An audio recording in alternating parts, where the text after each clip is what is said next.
Leon Panetta 2023 Lecture Series. The theme this year is The Presidency and a Divided Congress. Can they govern? This lecture discusses Message from the Midterms. Will Republicans and Democrats listen? Please welcome Sylvia Panetta.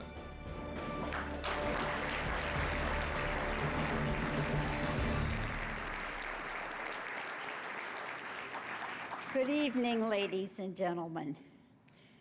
Thank you for joining us on this Memorial Day in Leon's hometown of Monterey at the Lecture Series Forum, the Monterey Conference Center. It's my pleasure to welcome you to the third event in this year's series, The Presidency and a Divided Congress. Can they govern? Earlier this season, we discussed the economy and foreign policy. Tonight, we turn our attention to domestic policy. Immediately following the November election, NPR, PBS, and NewsHour conducted a poll asking American voters about their expectations for Congress. The poll found that 75% of all Americans, quote, want members of Congress to compromise with the other side, unquote, and to work together. Unfortunately, almost 60% of those polled said they had no confidence that that would happen. The current crisis in Washington is a test of which view is right. Tonight, we are 6 months away from a pivotal midterm election that saw voters reject extremist candidates and election deniers and made clear they want both parties to work together. Washington is currently entrenched in partisan warfare over whether they will protect the good faith and credit of the United States. If they fail, our elected leaders will have badly damaged the economic health of the United States and the entire global economy. We elect our leaders to govern our democracy, not to put our nation into crisis.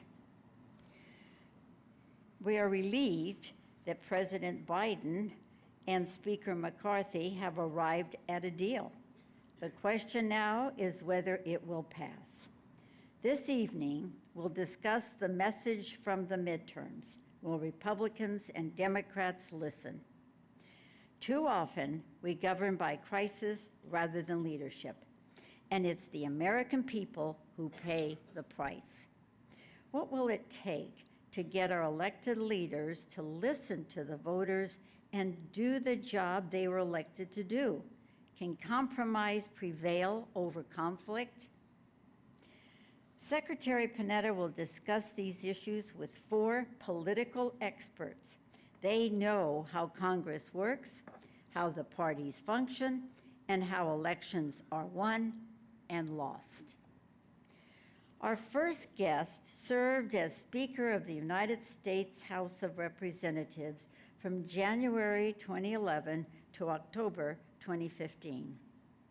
Elected to Congress in 1990, representing the 8th Congressional District of Ohio, he served in the U.S. House for nearly 25 years.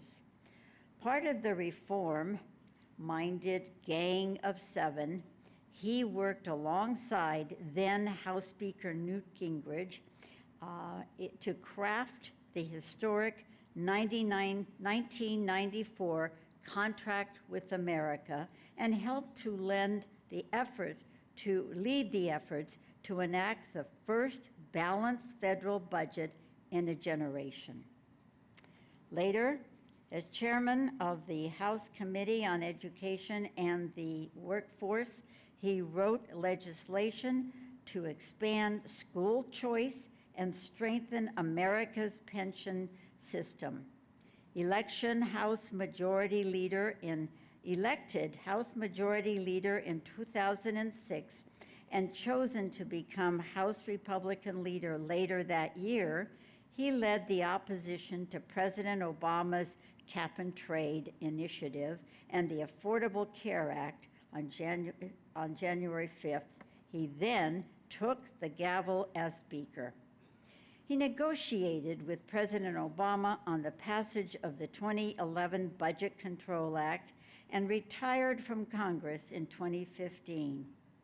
His book, quote, On the House, a Washington memoir, was released in the spring of 2023. Please welcome John Boehner.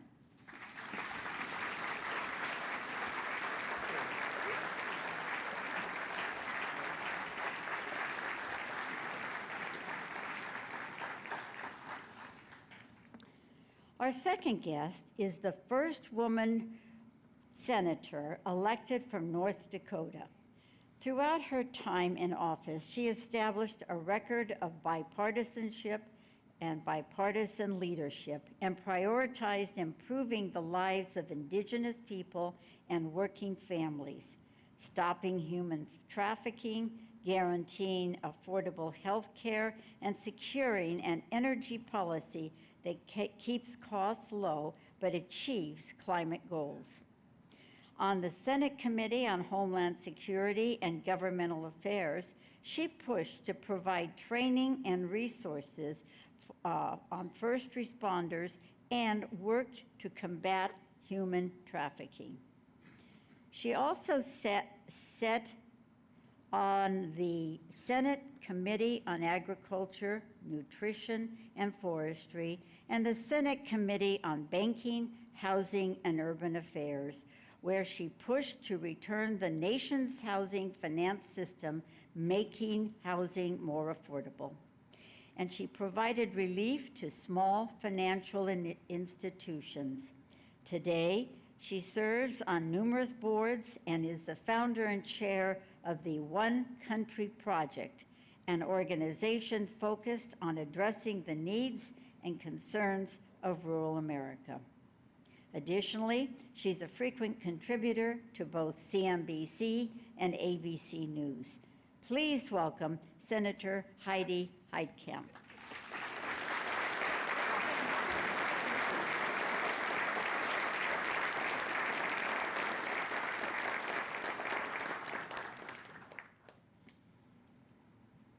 Our third guest is the longest-serving member of the U.S. House of Representatives from Maryland.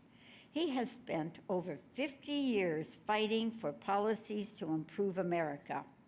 As House Majority Leader from 2019 to 2022, he was charged with mobilizing the party vote, acting as a liaison between members and the Democratic leadership, and coordinating strategy within the caucus. He previously served as House Democratic Whip from 2011 to 2019. He was then House Majority Leader from 2007 to 2011 and House Democratic Whip from 2003 to 2007. Prior to serving as the whip in the 108th and 109th Congresses, he served as chair of the Democratic Caucus from 1989 to 1995. He is the former co-chair of the Democratic Steering Committee and served as the chief candidate recruiter for House Democrats from 1995 to 2000. He's credited with helping pass the state Children's Health Financial Program, shepherded the Americans with Disabilities Act to overwhelming approval in the House in 1999, and he gained wide acclaim for guiding the Help America Vote Act of 2002 to House passage. Please welcome Steny Hoyer.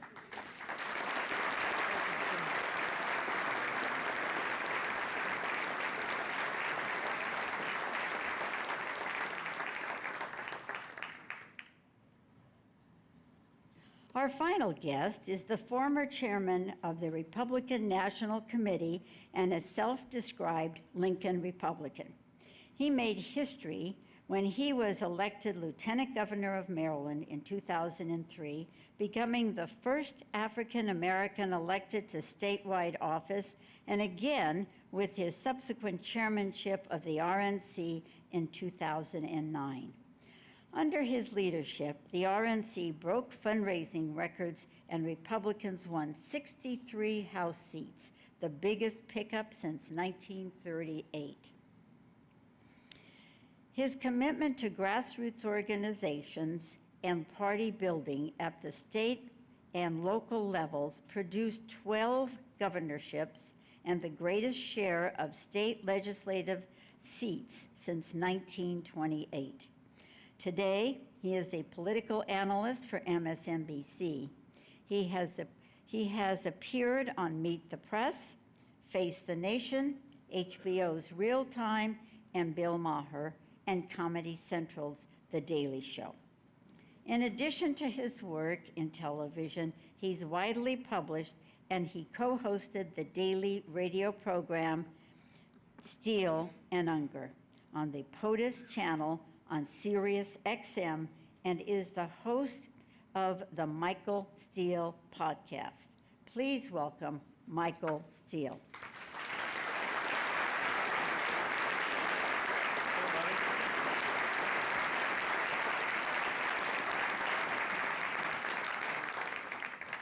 Moderating our discussion is the man who created this lecture series, the former United States Representative for this district, Chairman of the House Budget Committee, Director of the Office of Management and Budget, where his work helped to achieve a balanced federal budget. He was also Chief of Staff to President Bill Clinton and Director of the CIA and Secretary of Defense under President Barack Obama. Please welcome Secretary Leon Panetta.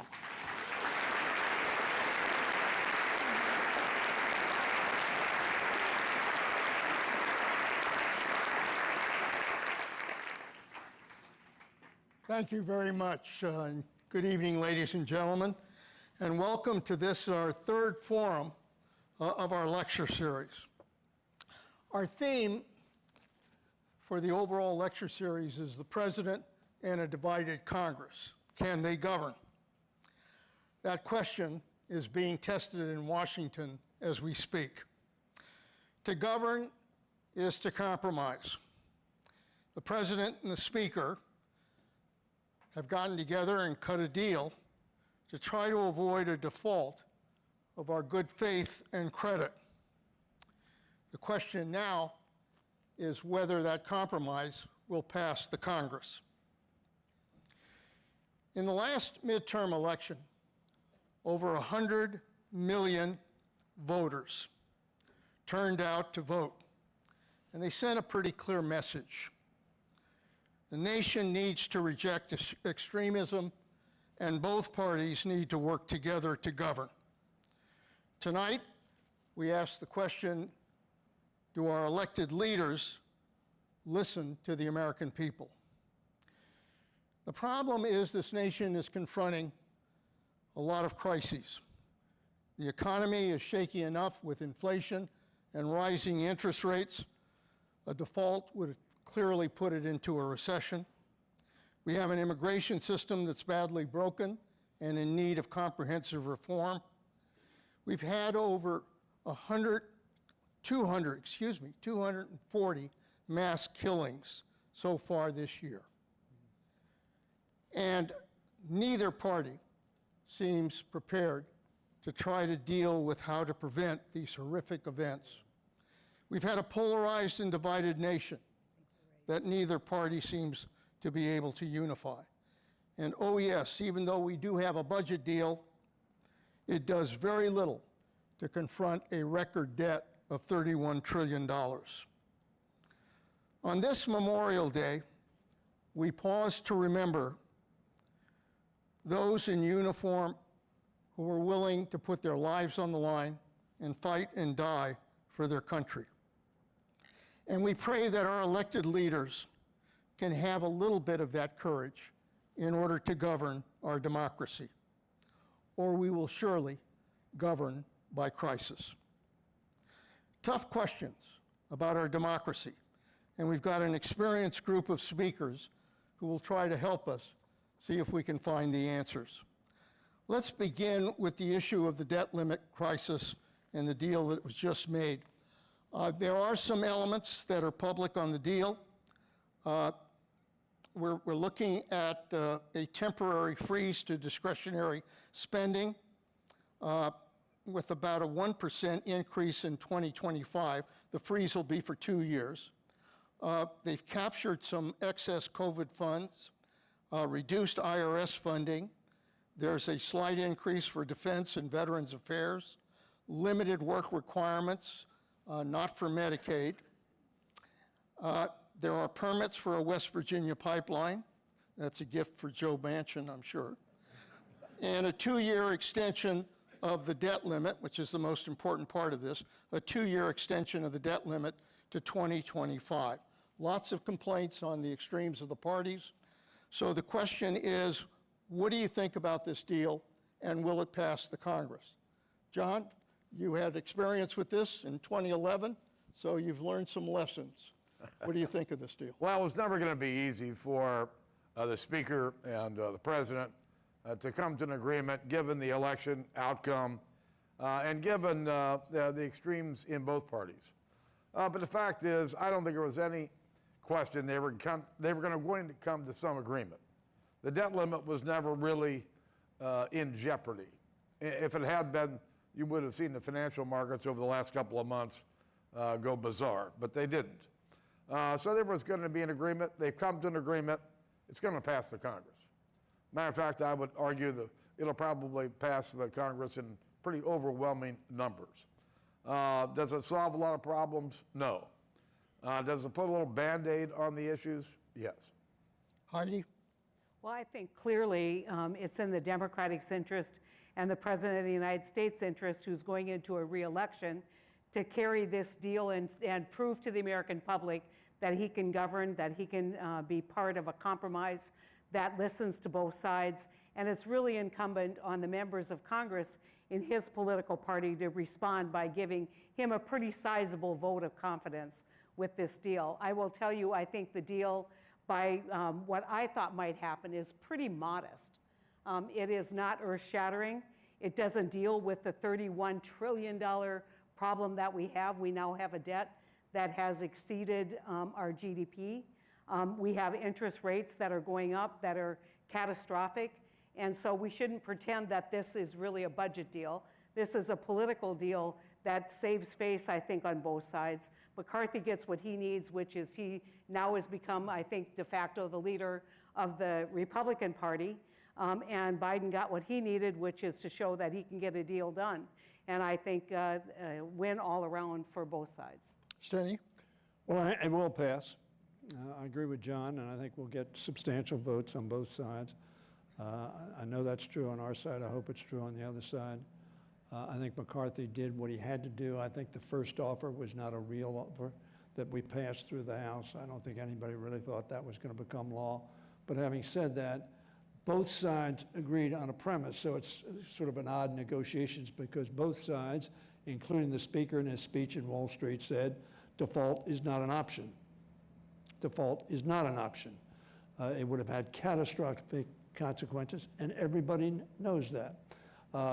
John mentioned that the financial markets didn't go crazy. Why? Because they've seen this movie over and over and over again. But we ought to stop it. Frankly, we ought to do away with the debt limit. It has nothing to do with the debt you incur. Where do you incur the debt? You either cut revenues or you increase spending. That's when the deficit is at risk. And we need to address that because $31 trillion is an issue we have to deal with. Michael? Thank you. You know, I thought this was this battle was won in January with the State of the Union, when the 80-year-old president that everyone thought was docile and senile and couldn't put a foot in front of himself negotiated Social Security, Medicare, and Medicaid off the table for this discussion about the debt, when there was a lot of energy inside the GOP to go right at those three items. And the fact that the president was able to get Republicans not only to agree, but to give him a standing ovation on not cutting Social Security, Medicare, and Medicaid, told me in that moment as I'm watching this unfold, he just won the argument. Now it's the politics to the strategy of actually how do you get to a deal. Now, you can say that there were moments recently, and we may get to talk about this a little bit more, where I thought the Dems went to sleep on the communication side of this. Republicans were very effective at setting a narrative out in front of the country about what they wanted to achieve. And certainly the success that they had in getting that initial vote in the House on their proposal for the debt, I thought could have been a turning point. But again, what I take away from that, and it is a kind of studying these things, the president didn't panic, while maybe some around him may have, and he decided when to engage and when not to engage. So I think in the end, we got the political deal that needed to be gotten. The policy deal was won in January at the State of the Union. And so that piece, when it came off the table, the only thing left to deal with was the politics. Let me ask the Democrats, did Biden take too long to negotiate? They were talking about passing a clean debt limit. Everybody the Democrats gathered around that.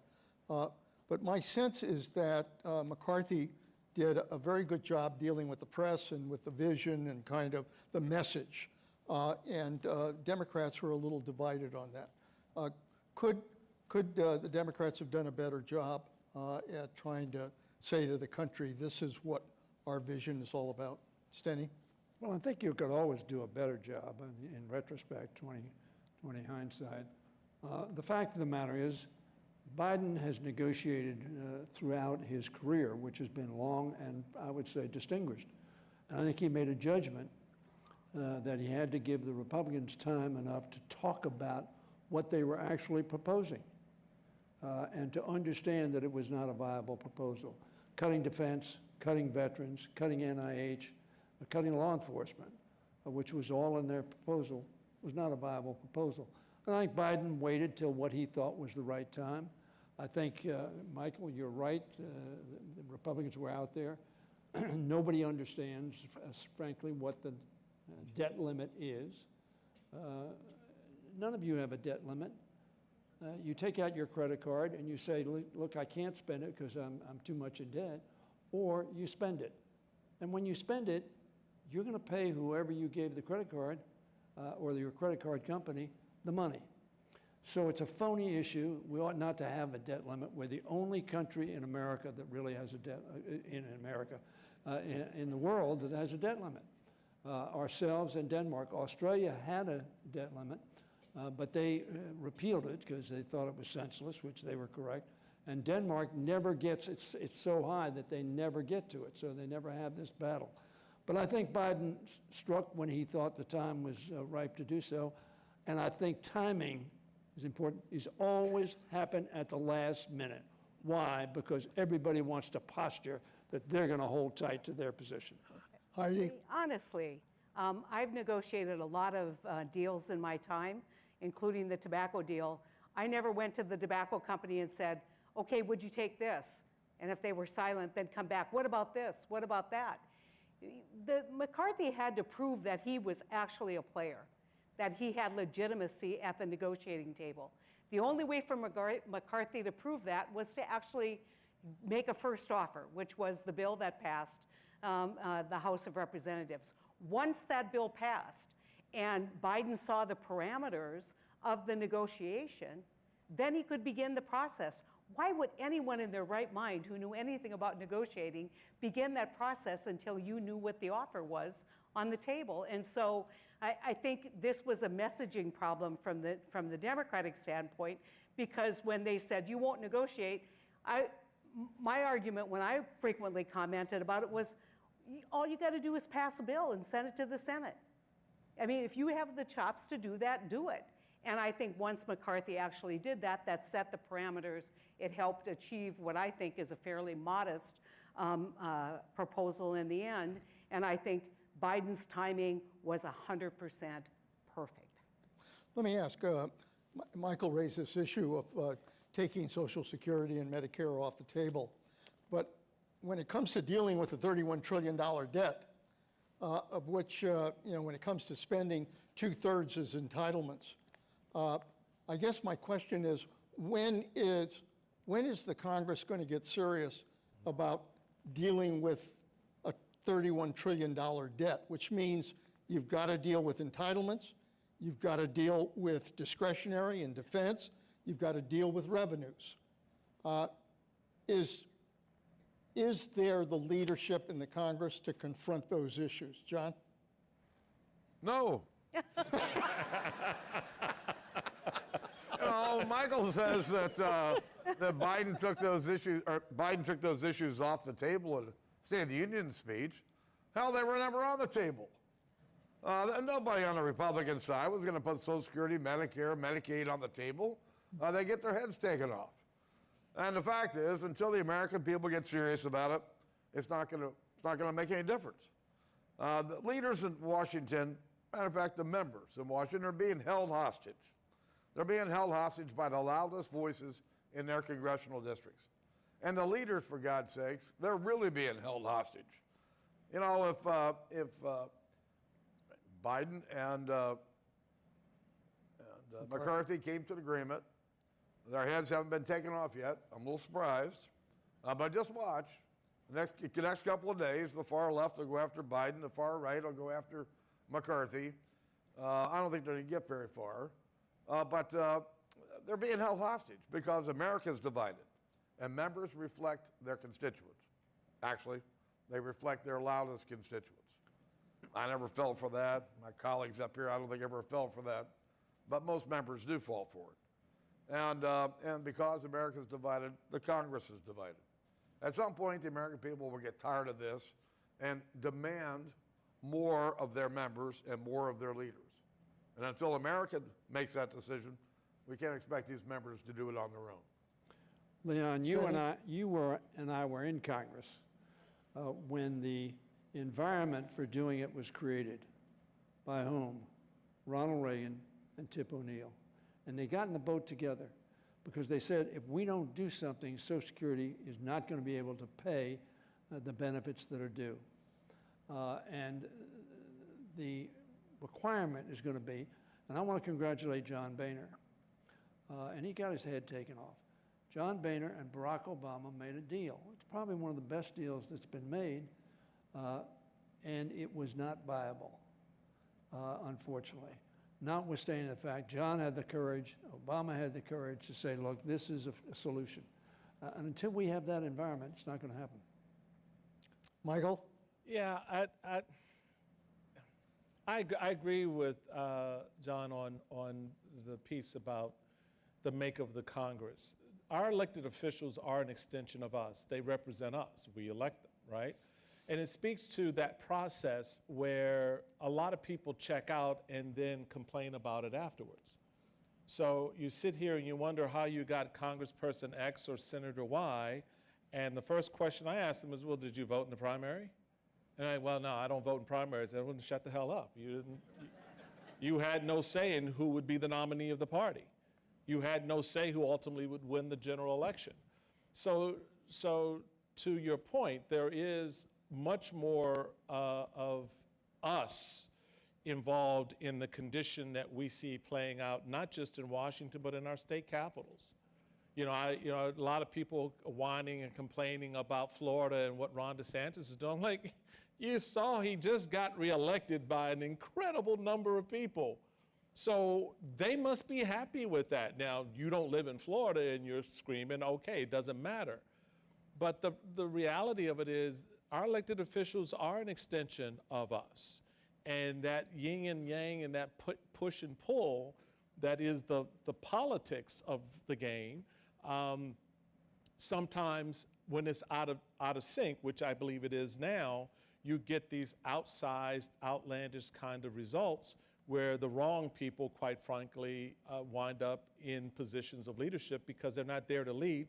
They're there, as John says, to stand in the corner and scream at everything he tries to do with the President of the United States as Speaker, or Steny, dealing with a more progressive wing in his caucus, is trying to work through with Republicans or even a Democratic president. So that tension is something that we, the people, have to resolve.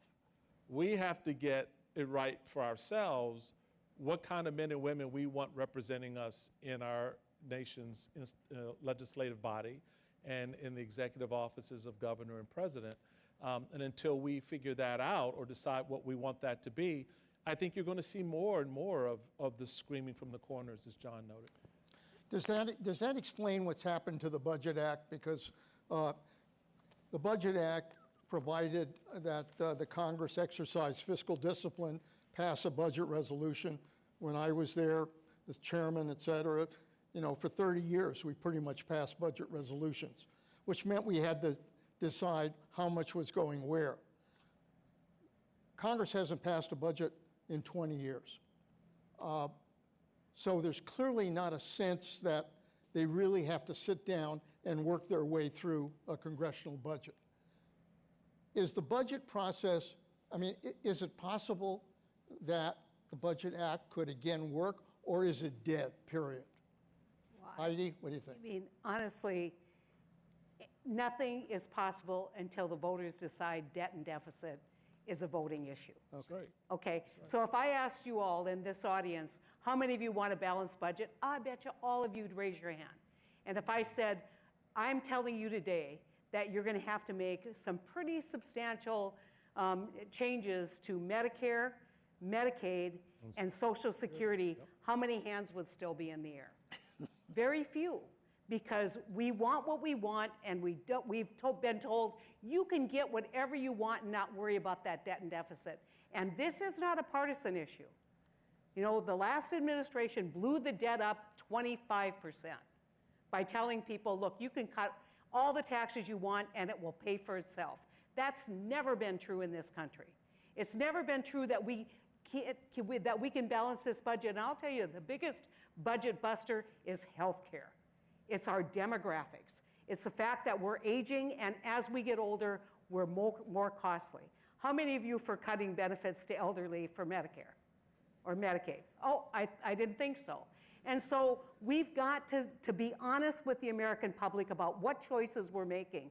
And I don't care what bill you pass, if it's sequestration, none of that works until debt and deficit become an issue that you care about for the future generations of America, and you are willing to sacrifice to basically get it under control. Let me follow up on that a little bit, Heidi. Steny? The proof of that pudding is that we haven't done a budget. Why haven't we done a budget? Because the American people doesn't really care. You get no downside for not having a budget on the floor, because nobody notices. Nobody says, well, you didn't pass a budget. When I say nobody, the politics of, if Democrats are in charge, the Republicans accuse us of not passing a budget. And of course, the Republicans, they don't pass a budget either. But we both sort of point at one another and say that. But the fact of the matter is, there is no political consequence. That's right. There's no, I'm not going to vote for you because you didn't get a budget passed. And unfortunately, both the budget process and the appropriations process has atrophied. And when I say that's atrophied, year after year after year, we do not adopt an appropriation bill prior to September 30th. That's the end of the federal fiscal year. And we have what is called a continuing resolution, which is not a consideration item by item, defense, labor, health, interior, all the separate bills. We don't do that, which is to the detriment of the consideration of those bills and the substance of the product, in my view. But we don't do it because there is no price, and that's essentially what Heidi is saying. But I just want to point this out. If your school board member didn't pass a budget, you all would vote him out of office. Mm-hmm. I mean, it's the closer those decisions are to the public, right, a city council or school board, you're going to recognize it. It's time that we need to make this a voting issue. Let me ask John about Republicans in the House, because obviously McCarthy went through a very interesting few days when he began to run for Speaker. It took 15 votes to become Speaker, and the holdouts were about 20 members of his right wing, the Freedom Caucus. The Speaker had to cut some deals with them on a number of issues, Rules Committee and other things, but he also allowed any member to move for his removal as Speaker. Now he's Speaker. He's got a bill, the deal with Biden, that's been cut. It looks like elements of the extreme or the Freedom Caucus probably are not going to support it. Some will, a lot won't. If they don't like it, they can move to replace the Speaker. I don't know whether they will or not. But how does McCarthy, how is he able to survive as Speaker if he has to rely on constantly trying to bring the Freedom Caucus on board? Well, I always believed that any time was the right time to do the right thing. And frankly, Kevin did the right thing in cutting this deal with the president. As I said before, they made some modest changes, a step in the right direction. But what you're talking about, in the rules, there's a motion to vacate the chair. And there's an expedited process for it to be voted on in the House. It was in the rules for almost 200 years. And until 2016, after the 2016 election, they made some changes to it. The Democrats made changes to it. I think the Republicans would have made changes as well. But some of the hard right knucklehead members, that's what I call them, knuckleheads. You know, I understand how Steny got elected. I understand how Heidi got elected. Hell, I understand how Leon got elected. And I tell you what, I don't know how some of these members got elected. You know, when you're the Speaker, you got to deal with all these members. And you look up and wonder, well, I could never win in my district. Who in the hell's voting for these people? Anyway, they're there, and so this motion to vacate is back in the rules. And so, yes, McCarthy's taking a risk by doing anything because, you know, he takes 5 or 6 of them to basically vote him out of office if the Democrats all vote to vacate the chair as well. But there's really no reason for the Democrats to vote to vacate the chair and create more chaos. Some other Republican's going to become Speaker, and probably someone that they don't like as much as they like McCarthy. I went through this in September of 2015. I was going to leave at the end of 2015 anyway. I was going to leave at the end of 2014, but I had to stay an extra year. And I was going to leave at the end of 2015, but the Pope came and addressed the joint session of Congress, an issue I had worked on for 20 years. And after he left that day, the Congress was the happiest I'd seen it in the 25 years I was there. Democrats, Republicans, House, Senate, staff, members. And I thought, well, why do I want to wait till November to announce it? I'll announce it tomorrow. And I did. And you know, I said, you know, next day I'm out of here, November 1st. I didn't want to put the members through all this. But I had assurances from Nancy Pelosi, Steny, that they had my back covered. So I wasn't worried about it. It was never going to be an issue. Guys like Sam Farr, all right, going to have my back. I knew he would. Bob Brady, the old Paul from Philadelphia, came over and said, don't worry, we got you covered. So was I worried about losing the election? No. Leon, let me say something Go ahead. along what John said. We have got to, in effect, defang the Republican Freedom Caucus. It has too much sway and too little responsibility. And the way we do that is to make sure they're irrelevant, that they are not having either the Speaker or our side in the clutch of their hands. I think we ought to do that. I think McCarthy needs to do that. McCarthy's been unwilling to do that. And I want to make a comment, because we talk about the left and the right as if they're the same. They are not the same. The Freedom Caucus are kamikazes. The Freedom Caucus does not care about the consequences of their acts. The so-called squad, or progressive members of our caucus, we had the most productive Congress in which I have served. This is my 22nd Congress in the last 2 years. We had a 4-vote majority. We could not possibly have done that if any of our people were kamikazes. They came to understand you got to compromise, and they voted for every rule that led to the passage of 6 extraordinary bills, as the president says, are going to make generational progress for America. And I want to thank Jim Costa, Congressman Costa's here, Sam Farr was mentioned, and of course there is a wonderful member of Congress, an extraordinary member of Congress, that all of you have sent to the Congress of the United States. Jimmy Panetta, where are you, Jimmy Panetta? The best Panetta ever to serve from this district. Hey, you've just earned your money. The problem is you're not paying me because the rules won't let you. Let me, go ahead. Can I just a quick follow-up on that point about the kamikaze nature of the Freedom Caucus. I have for some time been predicting, based off my experience, not just with the Tea Party in 2009 and 10, but also with the Occupy Wall Street movement in that same period, that I get what you're saying about the right, but you're not that far out of the woods on the left. And I think it would behoove Democrats to appreciate in large measure that we are the sort of leading edge on the Republican side of more of this to come. I just point out a couple of things to you. The first time I met a Donald Trump voter, if Donald Trump was not their backup, you know who their number 2 choice was? Bernie Sanders. Bernie Sanders.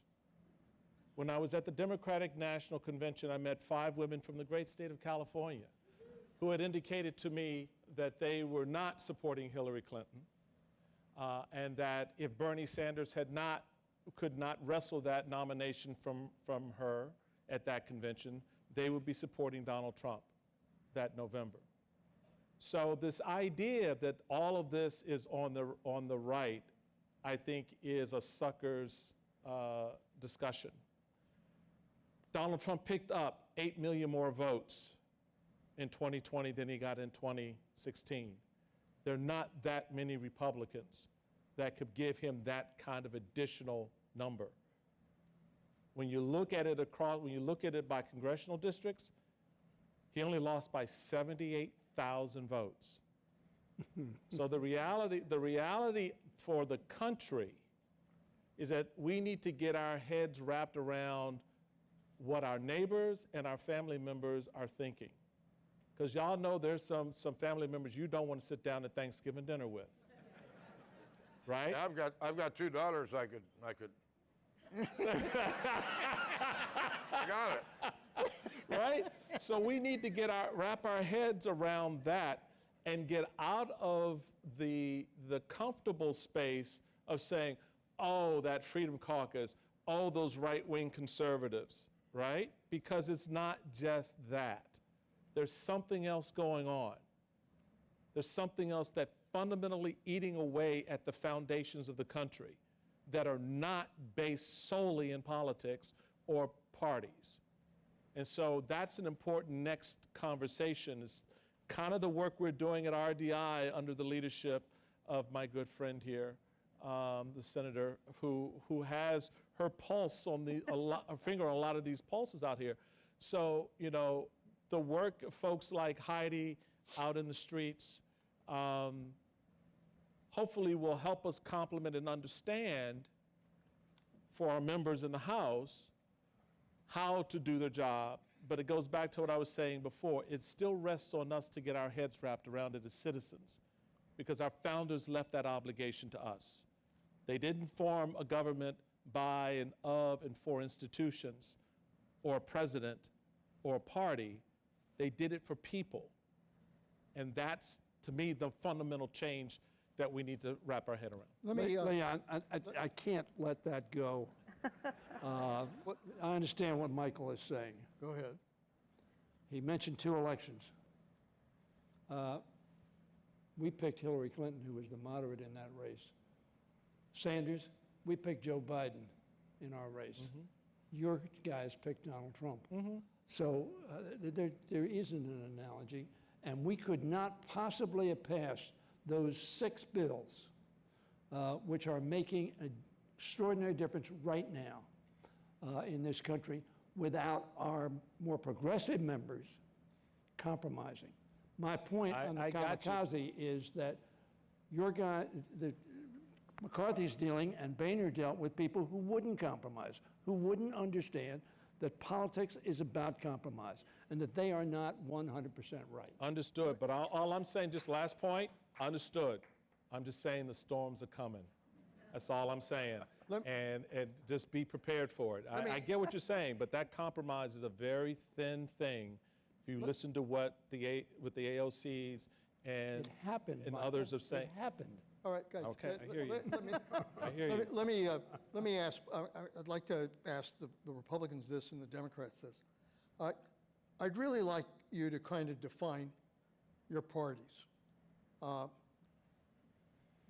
You know, the Republican Party that I dealt with when I was in Congress was a party that was, you know, strong on world leadership, strong on defense, strong on fiscal responsibility, voted for education, supported climate issues, did a number of things that represented, you know, small government was another big pitch.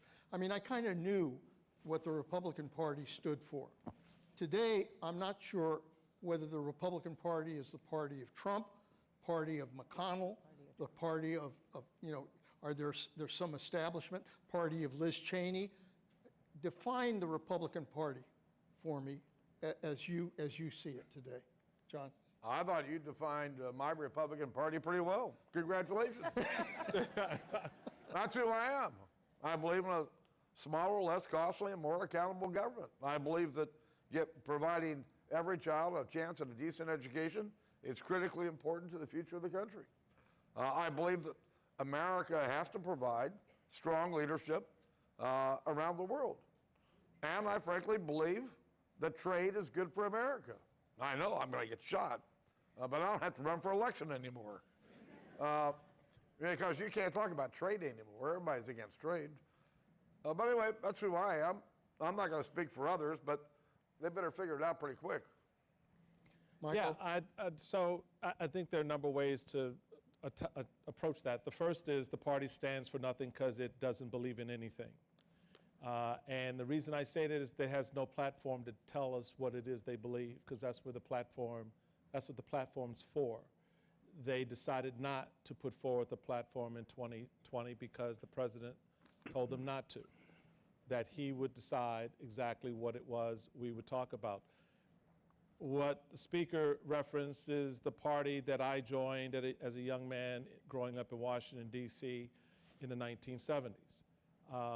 About the, you know, I always looked at government as a limited purpose entity. I appreciated the safety net, but recognize that while that safety net is there, we should not get in the way of the entrepreneurs, and we should not get in the way of those who are trying to strive and create a dream for themselves and their families. And to the extent that they need that assistance, then that's when the community of us comes together, and that's the role the government should play. National security, same thing. So we're aligned there, but you don't hear that conversation. I mean, the battle that, you know, John and I were engaged in together, he as the minority leader, me as the chairman of the party in 2009 and 2010, was not a personal vendetta against Barack Obama. John Boehner never talked about his birth certificate. I never did, but we did talk about the cap and trade policy. We did talk about the Obamacare or health care policy. Absolutely.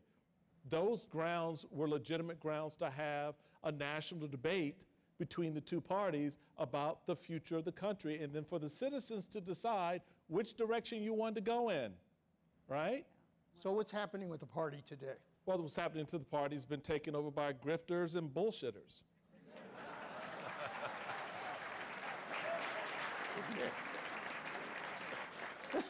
That was my point. I mean, I can make it a little bit plainer if you want, but I think we got the picture. okay, good. All right. I'm going to ask the Democrats to hold on the definition for the Democratic Party. We're at the halfway point here, and I want to take a moment to recognize our question review team, the people responsible for selecting the questions that I'll be asking in the second half of this program. Please hold your applause while I introduce the entire group.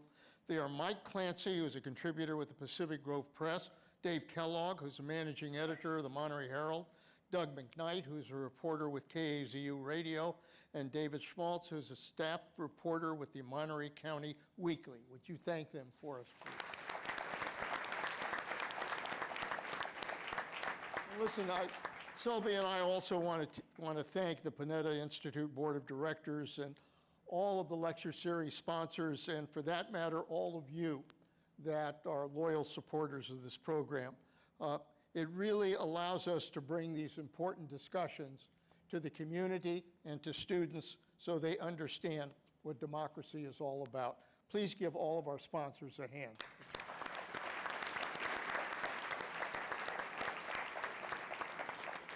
All right, define the Democratic Party. I mean, obviously, for those of us that are Democrats and have been part of the party, Tip O'Neill was the speaker when I was elected to Congress, and Tip used to always say that the Democrats are a big tent party. And in those days, we had conservatives from the South who were members of the Democratic Party. We had liberals from the North, Northwest. We had a lot of centrists who were part of the party. Is the party today the party of progressives or the party of centrists? How would you define the Democratic Party? Well, I want to just take a minute to tell you clearly the Republican Party is the party of Trump. And anyone who thinks that it's not, think about which percentage. You say Mitch McConnell. Mitch McConnell polls at about 15% of Republicans, right? Donald Trump is still the leading voice in the Republican Party, and he has decided he's defining what the Republican Party is for the Republican Party. And that is the fundamental difference between the Democratic Party and the Republican Party. The Democratic Party, I don't think you can say, is it right, center right, whatever it is. You have to look at the guiding principles of the Democratic Party. And I'm not talking about, the Green New Deal or whatever policy. I would tell you fundamentally, when you say, why are you a Democrat? I tell people because the Democratic Party, in my lifetime, historically, believes that when you invest in the American people together, we grow our country. We make our country better. What does that mean? Student loans. The only reason I'm sitting up here right now is because you all, invested in me.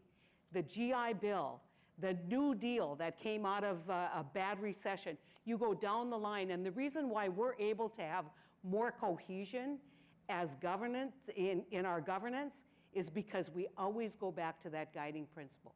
Will this help someone be a better American, be a better citizen, and a more productive citizen if we do it?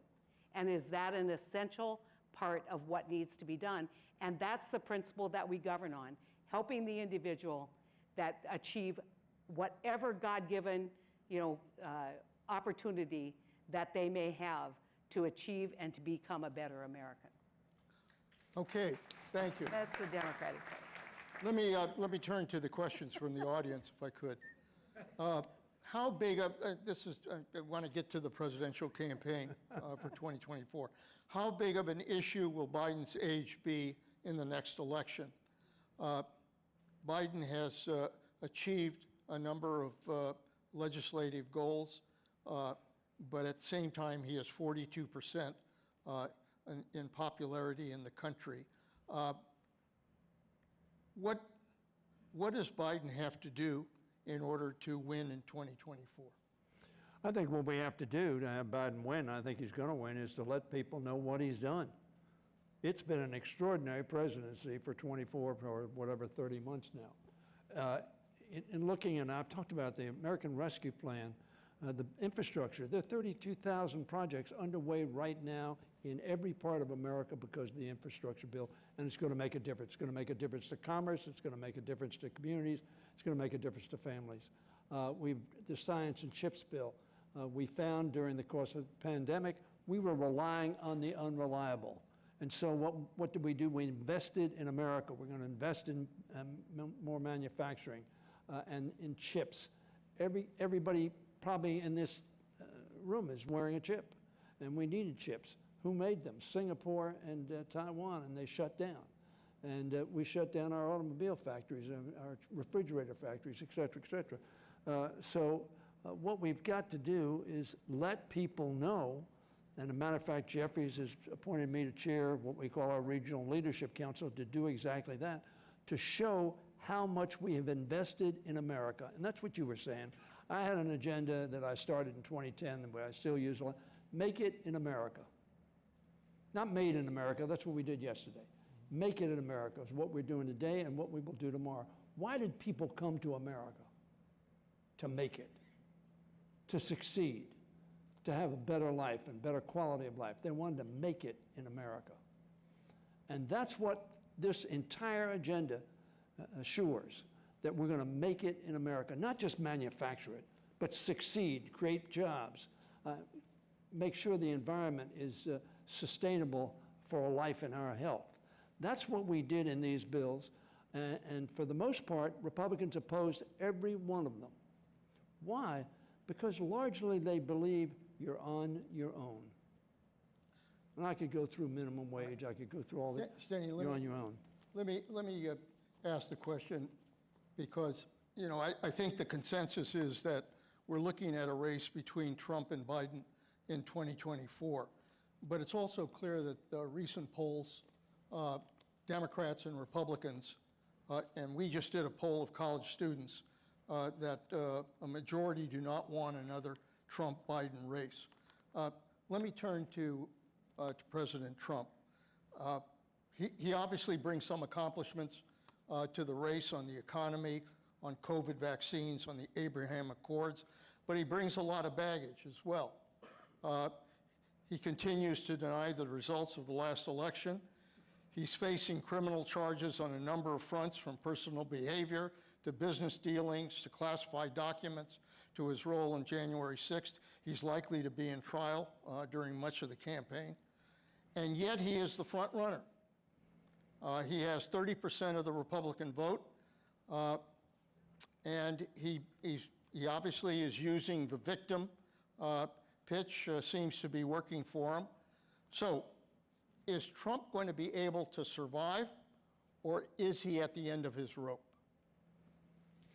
So not only is Trump able to survive it, not only is he in a position to get the nomination, polling shows him competitive with Joe Biden. So I think, to my earlier points about us, that means that there's some folks out there who aren't necessarily hard right-wing conservatives who are supporting Donald Trump.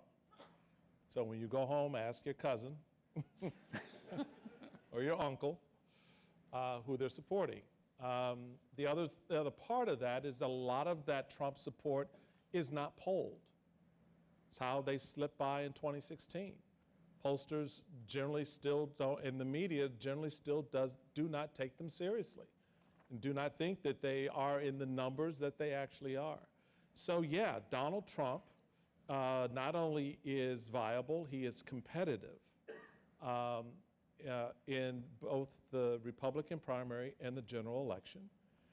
I knew the general election for Donald Trump was won in September of 2016 when I watched a focus group. It was done in New Hampshire, white, single mother, divorced mother of two, working class, when asked why she was supporting Donald Trump, said very simply, because he's just like me. That sentiment has not changed. And if you watch the CNN debacle, which mainstream media and a lot of the political class claimed it was not as much a debacle for a lot of Americans out there as you think. Not only did his numbers go up among Republicans, his numbers went up nationally after that. So again, the storms are coming. And the reality of it is, we need to understand exactly what is the shape and the essence of that storm. And Donald Trump has figured it out. For all the crazy, and here's the bottom line, there's nothing in our Constitution that prevents Donald Trump from running for president under indictment. There's nothing in our Constitution that prevents Donald Trump from running for president during trial. And there's nothing in our Constitution to prevent Donald Trump from being president in jail. You need to understand that, okay? So if you understand the man, then you understand why I said what I just said. Because that's a real possibility. These three individuals who had to deal with this administration know that about him. And we need to understand exactly what his end game is. It is not just to be president, it is to be president. And so I'm not taking any of this lightly. I'm looking at every angle of this very seriously. And I think the American people need to stop, especially our media. For heaven's sakes, please stop giving him the platform to spew the crap that he's spewing. They can't leave him alone. I mean, now CNN's trying to clean it up by saying, oh, now we're going to do a sit down with Nikki Haley next. Right? Well, it's too late. You started with Donald Trump, game, set, match. And so that, for me, is where this campaign potentially is going, when you're looking at all the externalities, and Donald Trump is trumping all of them. So let me ask you, there are a lot of other candidates that are announcing: Haley, Scott, Hutchison, DeSantis, Pence, Christie might come into the race, Sununu might come into the race. Of those candidates, who would give Trump the toughest race? I think Tim Scott, myself. Let me make a couple of points. One, polling. If pollsters were right, Hillary Clinton would have been president in 2016. Donald Trump could have won in 2020. Republicans would have a 50-seat majority in the U.S. Congress. All right, so pollsters, if there's a place for AI to look at, my goodness, they can do this in their sleep. I take a newspaper out and start throwing darts tomorrow, you're going to be more accurate than the pollsters. So forget the polling. Secondly, presidential elections are not national elections. Primary elections are not national elections. State by state by state. And so we'll see who gathers steam here in the early, over the balance of this year. When we get to Christmas, we'll have a pretty good idea where this is going. But I wouldn't rule out, Donald Trump's got all kinds of problems. Most of the party would rather see him move on. And Tim Scott has a story and an optimism about him that can frankly supersede any story that Donald Trump can put out there. What do you think, Michael? I respectfully disagree. You're looking at a base Republican Party that wants a leader who will break things and cuss people out. They're not looking for kumbaya. They have not been looking for kumbaya since 2006, which was when the beginning of the Tea Party really began to take shape and form. So this party is not into Reagan. Donald Trump has trashed Reagan and they applauded it. They trashed George Bush 41, they applauded it. They trashed Bush 43, they applauded it. They took out not one, not two, but three Republican speakers of the House, and the base said nothing but applauded it. So if we don't understand that the base itself is in alignment with him, and that the political leadership of the Republican Party has done jack to stop it, we watched 16 Republicans stand on that stage, not one in 2016 could take him out. Not one. What makes you think they're going to do it now? And who would that be? Not Tim Scott. Sorry, I got Tim Scott elected in 2010. Not him. Not Nikki. Got her elected governor in 2010. Sorry. Now, is there someone? Yeah, potentially a Sununu could. Certainly a Chris Christie, right? But are they prepared to pay the cost to do that? Because it will come with a cost. And if they don't figure out the math in the primary, and there is math to figure out, right? Then it becomes a fool's errand. So I just don't, John, we watch people we know who know damn well the danger and the problem Donald Trump represents say nothing for the last 6 years. Well, and they're not going to start talking now. I just don't see it. I don't want to jump in and try and fix the Republicans' problem here. But what I will tell you is that Donald Trump hasn't won an election since 2016, when he snuck in, right? When everybody assumed he would become presidential. That's just performance art that you see on the campaign trail. And then we all woke up the next day and said, no, that was him, and that's how he's going to govern. So he lost the midterms that year. He lost his reelection, and he interjected himself in this midterm and lost a brutal midterm that should never have been lost by the Republican Party. And if the Republicans can't wake up and say, he's a loser, that's on them. That's on them, because he hasn't won an election since 2016. Now, he can command an audience, but let me tell you why I think he's got big trouble. Because the first time, the only election he won, he carried white suburban women. He's not going to carry white suburban women again. He hasn't since he won the first election. Because of choice, because of reproductive rights for women, because women don't like people who talk trash the way he talks trash, and because, by the way, his behavior is reprehensible. And it's going to be in the news every day. Heidi, I'm sorry, what's more reprehensible than the Access Hollywood tape? No, that was... What's more reprehensible than a guy standing on camera saying what he likes to do to women? And so, yet and still, 52% of white suburban females voted for him in that election. Yeah, but he did win, just to correct the record. You're right in 22, but in the presidential election of 20, he carried white suburban women voters. So at the end of the day... And what happened since then, Michael? I get what you're saying since then. Roe v. Wade went away. I got you there. Yep. I understand that. What I'm saying is, understand the complete landscape in this political cycle. It's not just, a presidential election is not a midterm congressional Michael, election. can I just remind people, I'm from North Dakota. I know what that landscape looks like. You're from Maryland. I know what that is. Yeah, but I'm just saying, okay, I'll just leave it to you. If you want to put all your eggs and count your cards that way against Donald Trump in this election cycle, have at it. But when January comes around in 2025, you're standing there watching him take the oath of office, I don't want to hear smack from nobody.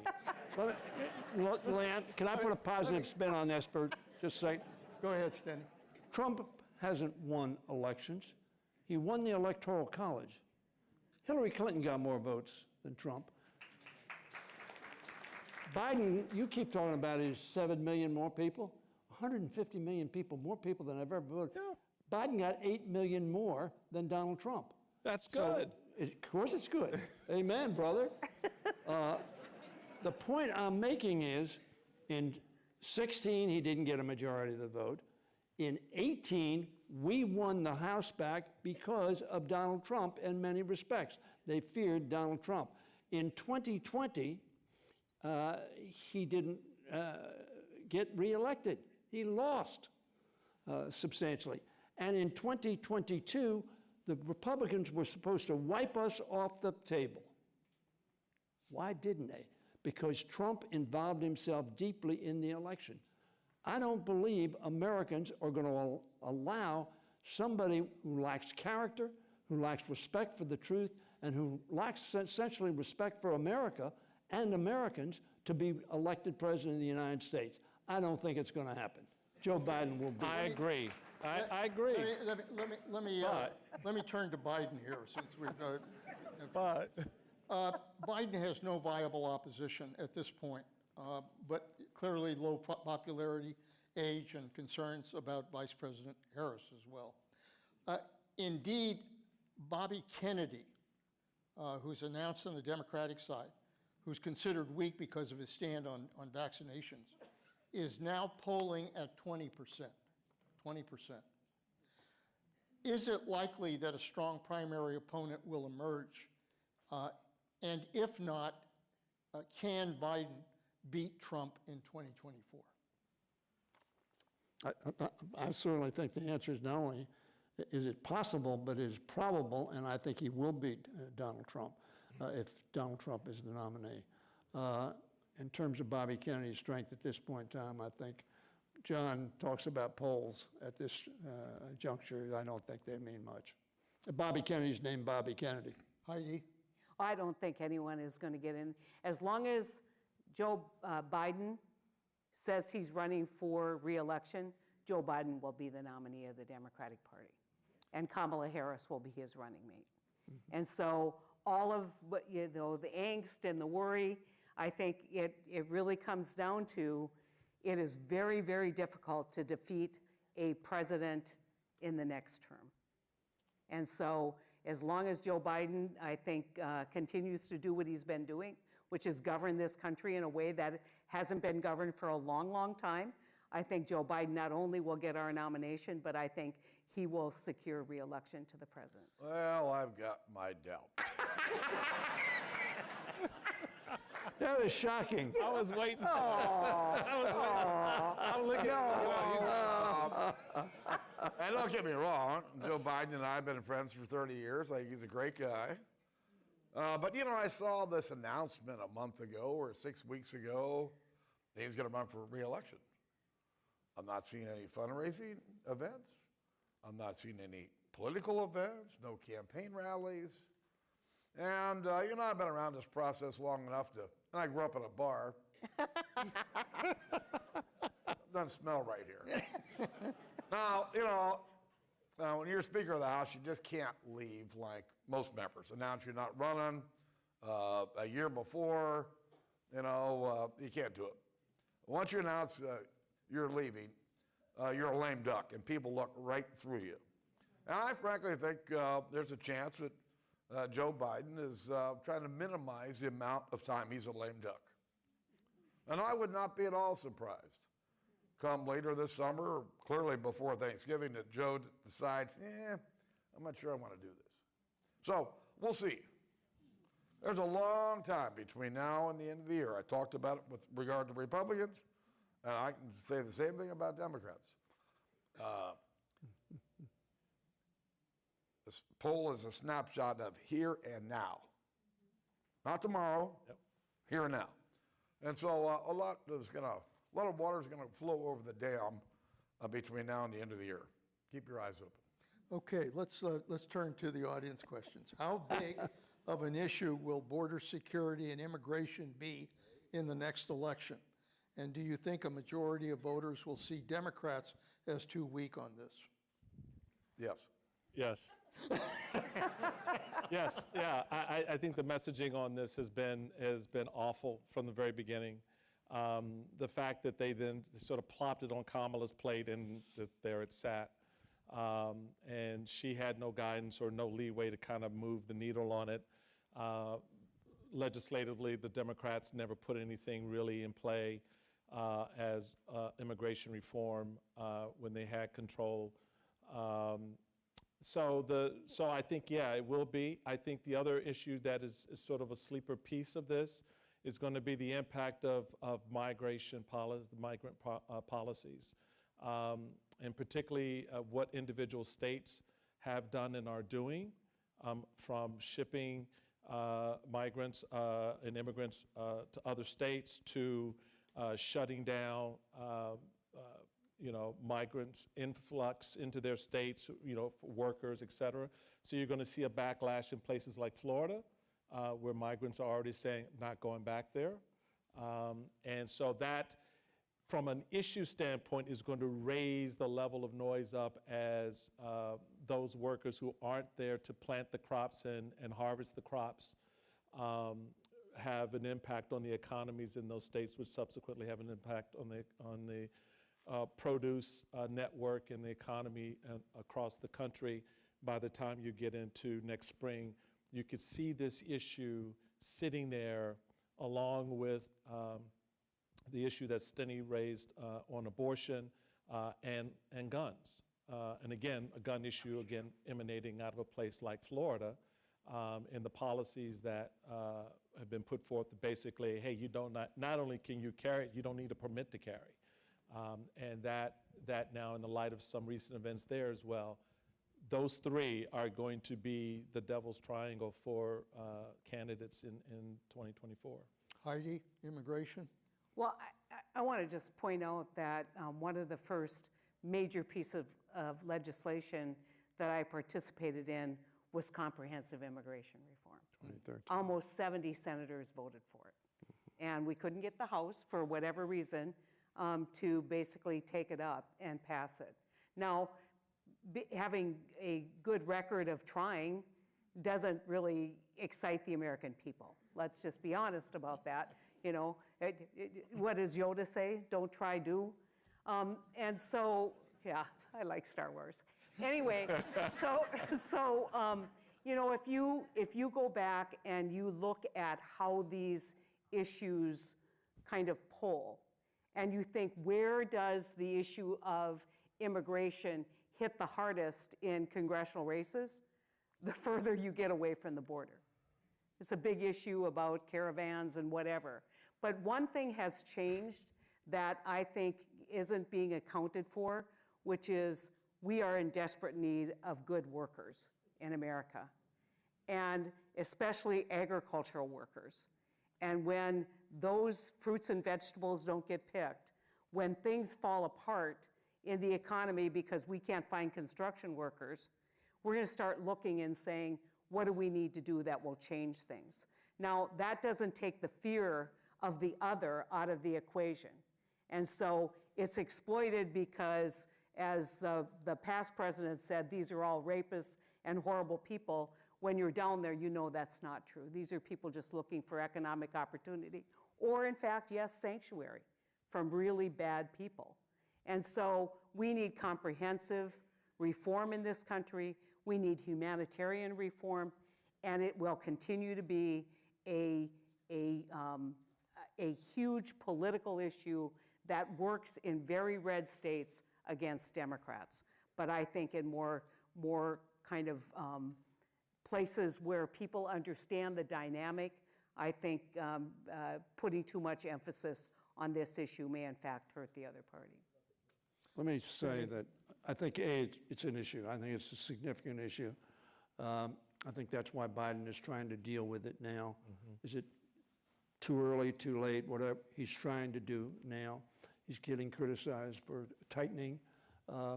America is the unique nation in the world to which most people would like to go because of the opportunities it provides.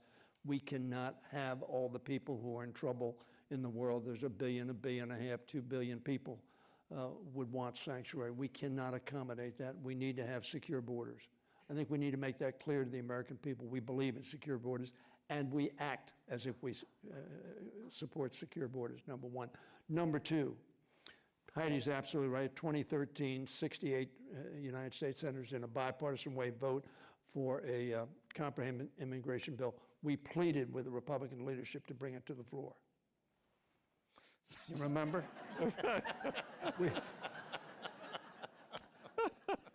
It didn't happen. 85% of America believes that dreamers ought to have a path to citizenship. They are young children who are brought to this country. Well, since Steny put me on the hot seat. Well, let me just finish my answer, then can you answer? Or do you want me to yield right now? I'd be happy to yield to my senior colleague. You're reclaiming your time. Well, I'm reclaiming my time. John, go ahead. 85%. If John's go He ahead. yielded back to me. We're trying to. I'm the one who yields. You're the moderator. The authoritarianism that Panetta is trying to impose upon the country. And now you see how the Congress works. John, you want to respond to that? I tried to do immigration reform with President Obama. It was my second greatest regret during the 25 years that I spent there, not being able to tackle this issue. President and I tried. I'd say, Mr. President, if you really want to get this accomplished, you should do X, Y, and Z and not do C, D, and F. Well, for some reason, he always ended up doing the things that he wasn't supposed to do. I don't know if he got it backwards or what, but no, we never got there, and it was a great disappointment. We're a nation of immigrants. We're going to continue to be a nation of immigrants. We are the land of manna falling from heaven. This is utopia to the rest of the world. They all want to come here because this is the land of opportunity, just like all of our relatives for 300 years. Same thing. This is where they wanted to come. But we need a system that's organized, a system that's legal, and we don't have it. It's a mess, and it needs to get fixed. Let me Go ahead, quick. Donald Trump in the White House. Biden was not there. Trump, Dick Durbin, myself, majority leader, minority. Donald Trump said he would sign a bill if we sent it to him. McCarthy and I worked for the next 2 months trying to put together a bill. We could not do it for whatever reasons, whoever was at fault. The point that all three of us, or four of us have made, we need immigration reform. We have got to have a path to legally get people. Why? Because we don't have enough people to do the work we need doing in America. Why? Because we're not reproducing ourselves. Yeah. We are less than two per family. We're about 1.8, which is true of most of the high economic countries in the world. Japan has a terrible problem. We need, as Heidi said, immigration to do the work that needs to be done to grow our economy. So, but the point I made about the Dreamers is we can't even get that done, and 85% of Americans believe that the Dreamers, of which there are either 800,000 or about 1.3 million, who came as children, they didn't come here as criminals or breaking the law, their family brought them here. And we can't even get that done. Can I just real quick, real quick. So both John and Steny said something. I hope people heard the important part of the sentence.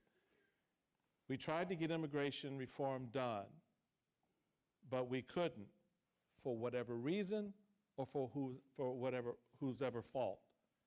Could y'all figure out the reason and who those people are and get them out of the way? Because that's the problem. There's clearly a reason why it's not getting done. What is that reason it's not getting done? And who are the people in the room who are making it more difficult for you to get a deal to get to the president's desk? That to me seems to be the thing to solve for right now, because telling us that everybody, 85% of the American people, it's like guns. Everybody wants it done, but for whatever reason and for whomever's fault, we can't get it done. Well, we need to figure out what the reasons are and who those individuals are who are standing in the way, and expose that to the American people in the light of day, to bring bring their eyes and ears to the conversation so that we can say to those people, get the hell out of the way, and for whatever reasons you're giving, it's not sufficient to prevent the deal from getting done. Okay, we're in the last few minutes of this discussion, and I've been using this year just because I think it's really important to kind of figure out where we're heading in this country. I'd like to ask each of you, whether you're optimistic or pessimistic about the future of America in the 21st century? Michael, I'll start with you quickly. Nervous. Nervous. There are days where a gin and tonic at 10 a.m. just gives me a whole new perspective. And then there are days I have to finish that up with a bourbon. So I'm nervous. I'm counting on 3 words. And I hope they matter still. We the people. I really do. I hope they matter. Thank you, Michael. We've got to move. Yeah. Steny? I already said 18, 20, 22 showed that the American people want to get it right. They get a lot of misinformation, social media enrages them, et cetera, et cetera. But the American people, I think, want to get this right. And we the people is exactly the answer. Heidi? I recently took a job at the Institute of Politics at the University of Chicago, not because I needed a job, but I needed hope. I needed optimism. I needed to see the future.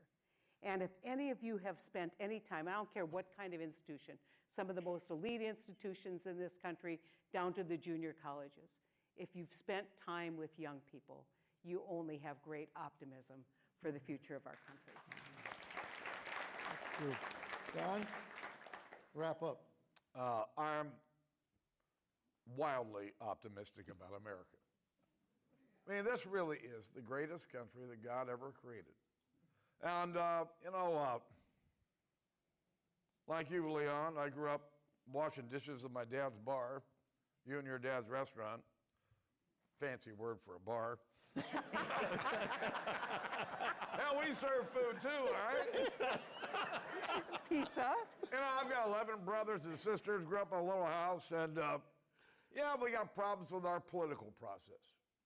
Yeah, we've got some challenges with our border. We've got some challenges with, dealing with the national debt. But understand this. We represent 25% of the world's economy. 330 million people out of some 8 billion people around the world. We control 25% of the world's economy because we've got the best education system in the world. It's not perfect, still the best in the world. So, yes, sir. I'm a big optimist and a big believer. The next generation is going to be just fine. Amen. Would you please join me in thanking our speakers this evening? This has been a real lesson in democracy today. Thank you. Good job. Hold still. Indefensible. Oh, look at you.